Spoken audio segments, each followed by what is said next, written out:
미국 우선주의를 내세운 트럼프 당선인, 금융시장을 비롯해 무역과 에너지 등 다양한 분야에서 크고 작은 변화가 예상되는데요. 네, 이인철 참 좋은 경제연구 소장과 트럼프 2.0 시대를 전망해 보도록 하겠습니다. 어서 오십시오. 안녕하십니까? 네, 가장 크게 즉각적으로 반응이 온 곳이 금융시장입니다. 미 주식시장 그리고 코인도 굉장히 많이 올랐는데요. 왜 이렇게 시장이 지금 열광하는 겁니까? 그렇습니다. 이제 트럼프 트레이드 2라운드가 시작됐다라는 건데요. 일단 트럼프 당선이 확정되면서 가장 먼저 움직였던 게 자산시장이었습니다. 예. 일단 달러화 강세, 미국의 국채 금리가 급등하고 있고요. 여기에다가 증시, 미증시는 4나흘 연속 사상 최고를 갈아치우고 있습니다. 바로 지금 이 시간 비트코인이 또 전고점을 돌파했습니다. 달러 기준 7만 9천 달러, 원화 기준 1억 1천만 원을 장중에 찍었습니다. 예. 자, 이러다 보니까 사실 트럼프 행정부가 상하원 다장악을 했어요. 그러면 감세, 규제 완화 기조 이어갈 것이다라고 하니 당연히 그러면 기업 실적 개선 기대감으로 이어지다 보니까 증시가 오르고 있고, 특히 이제 가상자산의 경우에는 이제 비트코인을 이제 뭐 전략적 자산으로 비축하겠다. 그리고 가상자산 규제를 강화해온 지금 미 증권거래위원장 게리 겐슬러 위원장을 해임하겠다. 그러면서 이 대통령 직속으로 가상자산 자문위원회를 출범하겠다라고 언급한 게 이 산업이 굉장히 발전할 수 있는 규제 환경이 조성되는 게 아니냐라는 거고요. 관심은 뭐였냐면 비트코인이 이렇게 전고점을 돌파했지만 알트코인들은 굉장히 많이 떨어져 있는 상황이었습니다. 예. 그러면 과연 이 비트코인의 준하는 수준으로 올라갈 것인가가 관심이었는데 지금 알트코인 대장주는 이제 이더리움이거든요. 2등주이면서 미 증권거래소 내에 있는 현물 ETF가 거래가 되고 있는데 440만 원 찍었어요. 그러니까 굉장히 많이 빠른 속도로 오르고 있고, 특히나 일론 머스크가 만든 도치코인은 상승률이 더 높습니다. 예. 오늘도 10% 넘게 오르고 있어요. 이 당선 소식이 확정되면서 30% 올랐거든요. 한꺼번에. 예. 이건 아무 의미가 없는 민코인이에요. 장난삼아 그냥 만들었던 코인입니다. 그러다 보니까 저는 아마 제가 만일 비트코인 부자다. 비트코인 1000개 갖고 있는 사람을 고래라고 해요. 1000억대 부자입니다. 예. 이런 분이 9월 말 기준 67만 명이 넘습니다. 와. 사상 최고예요. 그러면 이 기회에 팔아야 되는 차익 욕구가 언제든지 나올 수 있어요. 그러니까 그런 대규모 이 주식을 갖고 있는 코인을 갖고 있는 분들이 이제 언제든 차익 매물이 나올 수 있기 때문에 하이 리스크, 하이 리턴이다라고 말씀드릴 수 있습니다. 네. 자, 이 원달러 환율도 최근 1,400원대를 찍었습니다. 강달러가 지금 위력을 보이고 있는 상황인데 이 환율이 사실 금리의 변수가 되고 있는데 미 연준에서 금리를 또 한 번 내렸단 말이죠. 그럼 우리 한국은행은 어떤 선택을 할지 이 부분도 좀 궁금하거든요. 맞습니다. 이 사실은 이제 미국은 B컷에 이어서 이제 베이비컷, 예. 그리고 12월에 한 번 더 금리를 인하할 것으로 보입니다.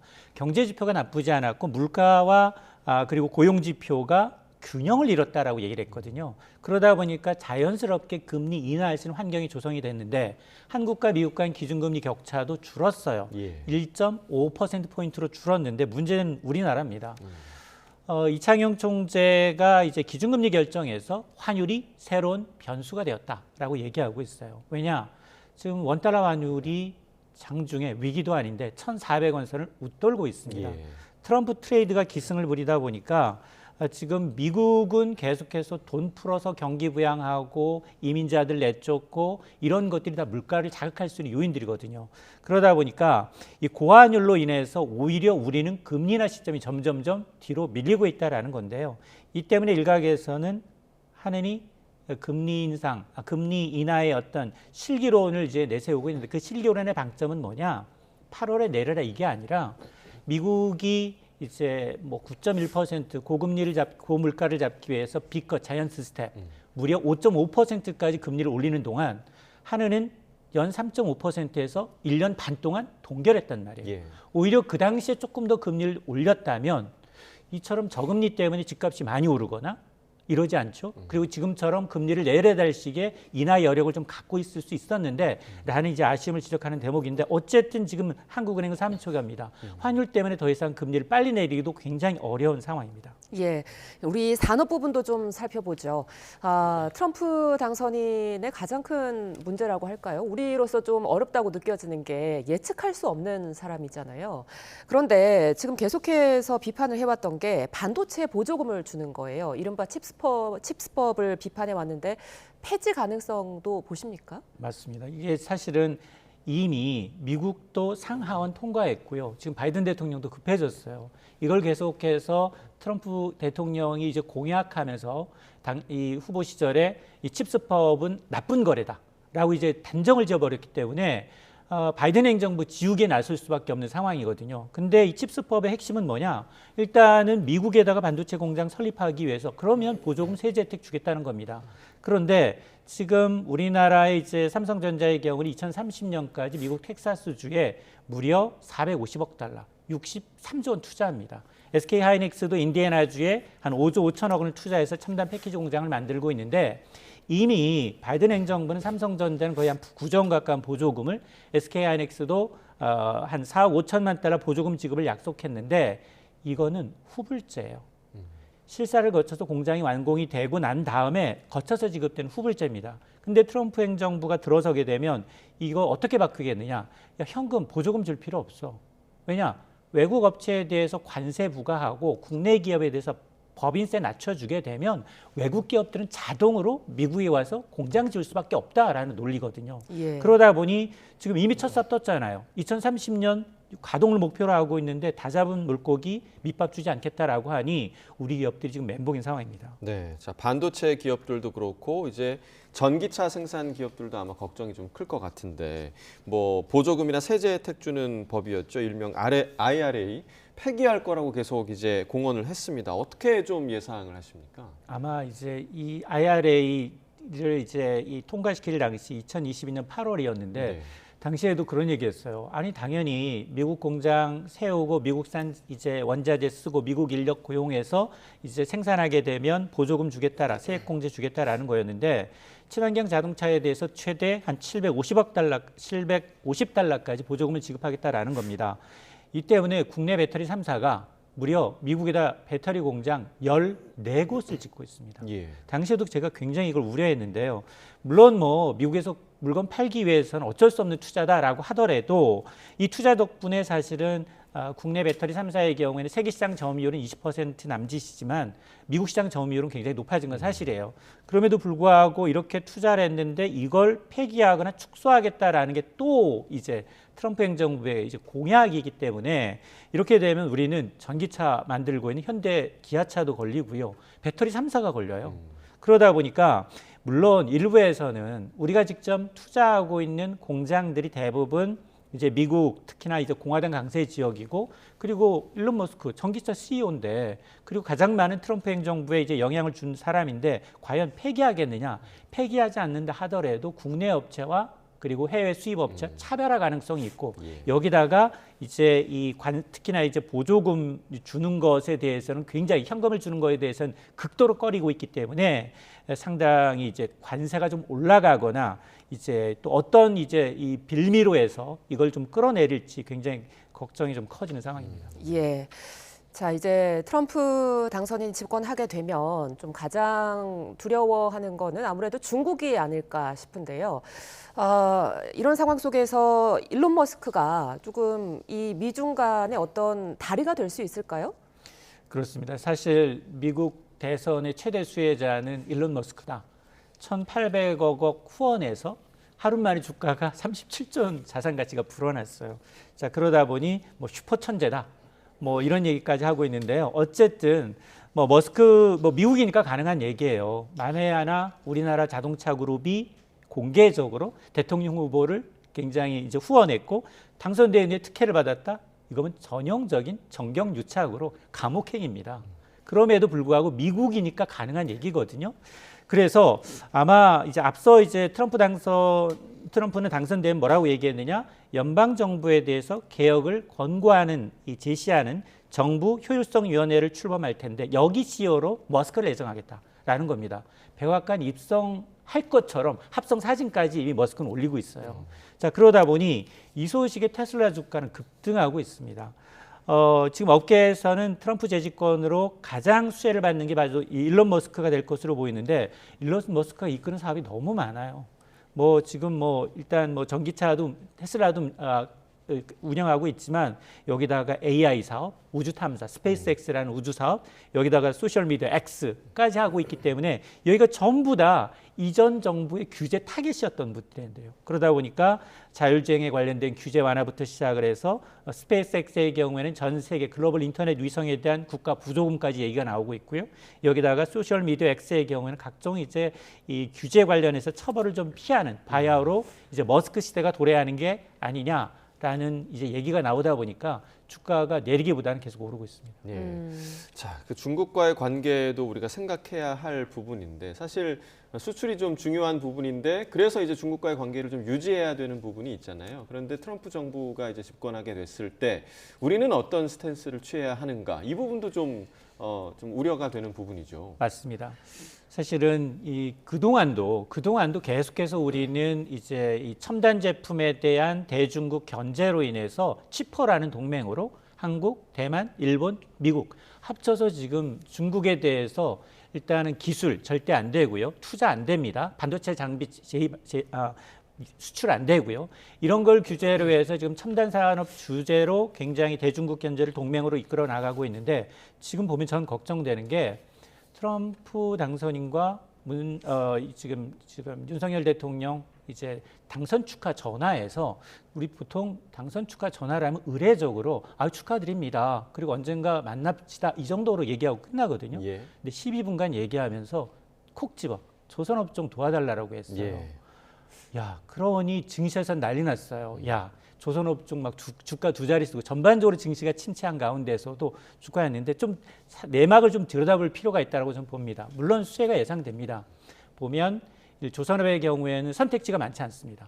한국, 일본, 중국인데 중국은 저가 컨테이너선은 꽉 잡고 있거든요. 거의 60% 이상의 점유율을 갖고 예. 있습니다. 그러다 보니까 쇠락한 미국의 조선업을 가장 이제 조선업에 잘하는 한국을 상대로 해서 지렛대를 삼려는 거 아니냐라는 건데요. 우리가 사실은 트럼프 대통령은 이분한 걸 싫어해요. 미국만 잘 살자주의지 전 세계 고루 잘 사는 걸 원치 않습니다. 예. 그런데 이게 불편한 진실은 뭐냐? 지난해 자신이 백악관 4년 비웠는데 지난해 이제 대미 흑자 가장 많이 본 상위 리스트 8위에 한국이 랭크가 돼 있습니다. 지난해 대미 무역 흑자를 무려 444억 달러 봤어요. 이게 거의 60조 원이 넘습니다. 트럼프 일기 마지막 해가 2019년이었어요. 114억 달러, 4배가량 많아졌다는 겁니다. 그러면 첨단 제품 이외에도 지금 중국이 얘기하는 조선업, 그리고 뭐 이제 건설업, 원전업, 방산업 모두 숟가락 얹을 태세가 돼 있다는 거예요. 실제로 어떤 소식이 전해드렸느냐? 우리가 지금 한미 원전 협정을 맺었어요. 여기에는 이제 현대건설이 20조 원의 불가리아 원전을 수주했는데 내막을 들여다봤더니 이른 현대건설이 합니다. 근데 미국의 웨스팅하우스가 로얄티로 50%를 가져갑니다. 예. 20조 원의 절반을 가져가요. 그러다 보니 이게 뭐지? 조선업 혹시 미국에다 공장 건설하라는 거 아니야? 실제로 올해 6월에 하나오션이 미국의 건설 조선사를 인수했어요. 그러니까 보통 미국은 존스법에 따라서 미국이 1920년대부터 미국 내 운행하기 위해서 미국에서 만들어야 하라는 이제 법을 강행하고 있기 때문에 우리나라가 미국의 군함을 유지 보수 정비하기 위해서는 미국에 가서 미국 고동자 이제 고용하고 거기서 정비해야 되는 거예요. 예. 그러다 보니까 이게 과연 수혜일까? 아니면 우리가 혹시나 이 빚진 것, 과도하게 이제 우리가 이제 대미 무역 흑자를 봐왔는데 그걸 좀 되돌리기 위해서 꼼수를 쓰는 건 아닌가? 이런 의심을 하게 되는데요. 어쨌든 앞으로 이제 이전 정부보다도 훨씬 더 강력한 대중국 견제에 우리가 이제 방패막이 역할을 하는 건 아닌지 우려가 됩니다. 예. 뭐 어찌됐든 우리 증시에서 조선주들은 지금 뭐 뛰었지만 그 외에는 참 지금 시무룩하거든요. 미 증시는 계속해서 좋아지는데 우리 증시는 지금 왜 이런 겁니까? 맞습니다. 지금 앞서 이제 미 증시 이제 트럼프 트레이드 2기라고 해서 세금 깎아주고 그리고 돈 풀겠다라고 하니 기업 실적 좋아지겠지 하고 많이 뛰고 있는데 근데 우리는 보면 우리만 예외예요. 물론 일부 이제 뭐 조선이라든가 방산이라든가 원전은 수혜가 거론되면서 오르고 있지만 전반적으로 우리가 오르려면 반도체 올라줘야 되고요, 자동차 올라줘야 되고 배터리가 올라줘야 되는데 지금 정책적으로 보면 에너지 정책의 180도 전환을 예고하고 있습니다. 친환경 에너지를 배제하고 다시 드릴 베이비라는 표현을 썼어요. 다시 화석연료 더 파서 채굴해서 이걸 또 수출하겠다는 겁니다. 그러니까 배가 필요한 거였고요. 그러다 보니 우리 중에서는 지금 대부분 삼성전자를 비롯해서 자동차 2차 전지 대표주들이 부진하다 보니 이런 거고, 내부적인 문제도 좀 있어요. 내부적으로 우리 경기가 좋지 않습니다. 지난 2분기 이미 마이너스 성장 냈고요. 마이너스 0.2%, 3분기 제로 성장이에요. 제로가 마이너스로 떨어지는 순간 경기 침체거든요. 자, 그러다 보니까 분기 기준 수출도 지금 반도체 때문에 겨우겨우 월간 기준으로 해서는 좋지만 전분기 기준 수출도 꺾였어요. 2분기를 정점으로 해서. 그러다 보니까 경기도 좋지 않지, 또 이기 행정부에 대한 압박도 강해질 수 있지. 그러면 내년 경기는 올해보다 더 어렵습니다. 한국 경제에 대해서, 내년 전망치에 대해서 기획재정부는 2.2%, 한국은행은 2.1%로 보고 있습니다. 예.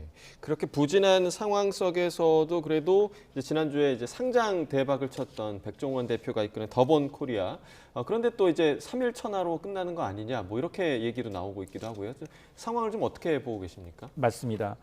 사실은 이제 요식 업종이 증시에서 살아남을 가능성이 상당히 좀 희박해요. 예. 왜냐하면 이 대외 요인, 이게 요식업체라는 게 대부분 수입 원자재를 써야 되고요, 곡물이 들어가고요. 이러다 보니까 이 기후 변화에 굉장히 민감할 뿐만 아니라 우리는 프랜차이즈 업체에 대해서는 중소 가맹점과의 상생을 굉장히 중요하게 여긴단 말이에요. 예. 그러다 보니까 성장률, 영업이익률이 좋지 않습니다. 그런데 이제 이 뭐 백종원 대표의 어떤 개인기겠죠. 워낙에 뭐 유명하고요. 뭐 흑백 요리사의 이제 덕분도 봤는데, 상장 첫날 더본 코리아가 코스닥도 아니라 코스피 상장을 했는데 50% 넘게 대박을 쳤어요. 예. 그러니까 자산 가치는 굉장히 뛰었습니다. 그런데 사흘 만에 주가가 10% 넘게 내려서 처음에는 이제 백종원 휴가로 개인들의 매수세가 유입이 됐지만 첫날, 둘째 날 계속해서 외국인 기관 차익 매물 내놓고 있습니다. 34,000원, 이것도 좀 높은 데다가 이게 올라가니 특히나 이제 매출 구조나 이 성장성을 좀 보게 되면 대부분 더본코리아의 매출 99%는 국내 사업이에요. 이게 여기 상장된 이 기금을 가지고서 해외에 진출하겠다라고 얘기하고 있지만 중장기적으로 성장 가능성을 좀 증명하기 위해서는 포트폴리오 다변화와 더불어서 해외 매출 확대, 안정적인 수익 구조와 더불어서 가맹점주들이 더 이상 폐업하지 않고 계속해서 동반 성장하는 모습을 보여줘야만 가능한 얘기입니다. 예. 끝으로 배달 앱 이야기 좀 해보겠습니다. 배달 플랫폼과 입점업체가 상생 협의체를 만들었어요. 그런데 11차 회의까지 진행했지만 협의에 또 실패했거든요. 맞습니다. 내일까지 이제 상생 방안을 새로 제출하라 이렇게 했는데 접점을 좀 찾을 수 있을까요? 배달 플랫폼들이 거의 이제 과점 형태다 보니 수수료를 두 가지로 받고 있어요. 중개 수수료. 자기네 배달 플랫폼을 이용해서 중개해줬다는 중개 수수료를 9.8% 음식값에 90.8%를 받고 있고, 그다음 배달 수수료 따로 있습니다. 건당 뭐 거리에 따라서 1,900원에서 2,900원, 3,400원까지 받고 있거든요. 그래서 7월 23일부터 자, 배달 플랫폼 업체들, 입점 업체들 한번 상생 한번 논의해 봅시다라고 했는데 넉 달 가까이 진행됐는데 11번에 걸쳐서 만났는데 빈손입니다. 예. 일단은 이제 이 배달 플랫폼들 그리고 입점 업체들 수수료 상한선 9.8% 너무 높으니 5%로 상한선을 만들자라는 거고, 그리고 차등 적용 좀 하자. 매출이 1억 원 이하일 때도 5%를 낸다? 이건 좀 과하다. 그러면서 2에서 5%를 넘어섰는데 안 된다라는 주장을 하고 있는데, 그러나 배민과 이제 쿠팡이츠 1, 2위 업체죠. 이를 반대하면서 수용되지 않아서 내일까지 시한을 두고 있어요. 일단 공정거래위원회 공익위원 측은 이거 수수료, 평균 수수료 중간 5%와 9.8%의 중앙인 한 6.8%를 상한으로 해서 넘지 않도록 하는 중재안, 그리고 매출 하위 20%의 경우에는 한 수수료 최저 2% 가까이 낮추는 방안, 여기에다가 배달비 수준이 현재를 유지하겠지만 무료 배달이라는 표현 쓰지 말고 예. 그다음에 최외 대우 요구하는 걸 좀 없애라라는 이제 중재안을 내놓고 있는데 근데 업계에서는 내일까지 과연 이 플랫폼 업체들이 답할 것이냐 그러지 못할 가능성이 높습니다. 예, 여기까지 듣겠습니다. 지금까지 이인철 참좋은경제연구소장과 함께했습니다. 오늘 말씀 고맙습니다.